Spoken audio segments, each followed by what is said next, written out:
Is it dangerous to idolize a character?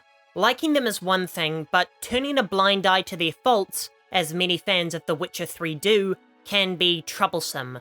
This brings us to Geralt of Rivia, who is idolized for excellent reasons. He's a complex and strong-willed character who's able to convey so much in his actions despite having his emotions ripped away from him. He's a total badass who's strong and capable enough to take down a group of foes, but this idolization has led to blindness in many fans. I'm sure you remember before Cyberpunk 2077 how many fans thought that CD Projekt could do no wrong, that Witcher 3 was a perfect game, and Geralt a perfect protagonist. While he ranks among some of the best leading characters of all time, I reject the notion that he's an infallible anti-hero capable of dealing with any situation with nothing more than a growl and a flash of his swords. So I perceive these as the most significant weaknesses of Geralt's character. To be clear, I don't mean criticism like how he'll only help a stranger for money. I mean actual weaknesses that he struggles with or can't overcome. This video isn't trying to say he's an overly flawed character, I'm just trying to ease the notion of him being a Mary Sue figure who has everything all figured out and no one can stand up to him. His most apparent weakness is Yennefer. Despite how the series frames this as a healthy and happy relationship, it feels like Yennefer is always using Geralt for her ends. As a protagonist, I suppose it makes sense for the player to be doing most of the work as that translates into more gameplay, but it leaves a bad taste in my mouth when it comes to seeing them as a happy couple. Geralt also seems to turn into an idiot whenever Yennefer comes up, which is inconsistent to me, because if Geralt has had his emotions stripped from him, then he shouldn't act so immaturely when the sorceress comes up. I, of course, think he should get passionate about saving her or defending her honor, as otherwise he'd be a soulless, dull character, but acting like a child feels like a step too far for me.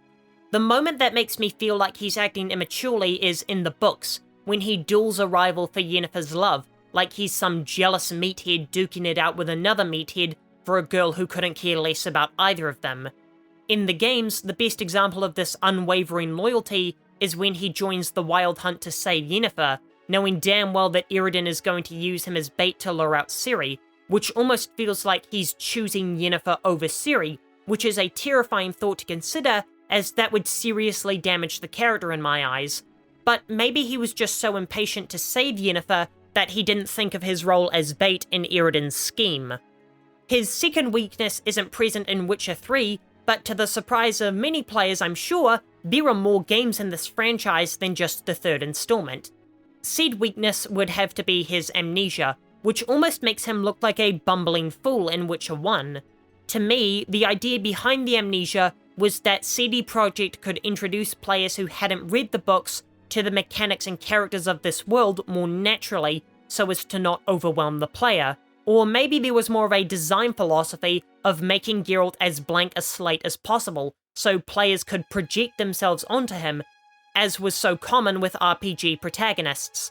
Come to think of it, even today, all the greatest Western RPGs of all time have custom or semi-custom characters, and Geralt is the biggest departure from this I can think of, as he's a more defined character than any Western RPG lead, but that's only true for Witcher 3. Whatever the reason for giving him the amnesia was, I think it adversely affected the character and my perception of him in these games. Now, I'm not some poser who will say I played the first two games before the Wild Hunt, but after playing the Wild Hunt, I did read all the books before jumping into the first two games, so I'll give myself a little credit. And I can safely say that in Witcher 1 and 2, Geralt feels entirely alien to the character he was in the books and in Witcher 3. Geralt feels much more inept at his job and building relationships. He gets manipulated by friends and foes alike. The first game's combat makes it feel like all he was doing is waving his sword around with no finesse, and he just seemed dumber overall. I'm curious if any of this will be addressed in the remake, but I suppose there's a reason CD Projekt only attained a massive core following until the game when they reverted Geralt to his novelized persona. His final weakness is also his greatest strength, his conscience. Writing this script has helped me conclude that the Trial of the Grasses is a lie, as every Witcher we've seen in the franchise has displayed some emotion regarding the people around them.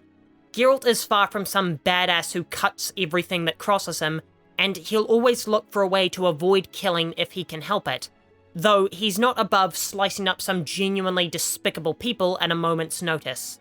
The strength to hold back makes him such a compelling and outstanding character to play as, but I ultimately don't know what Geralt's greatest weakness truly is, so I asked someone who would. What do you think Geralt's biggest weakness is? Geralt's biggest weakness? Women.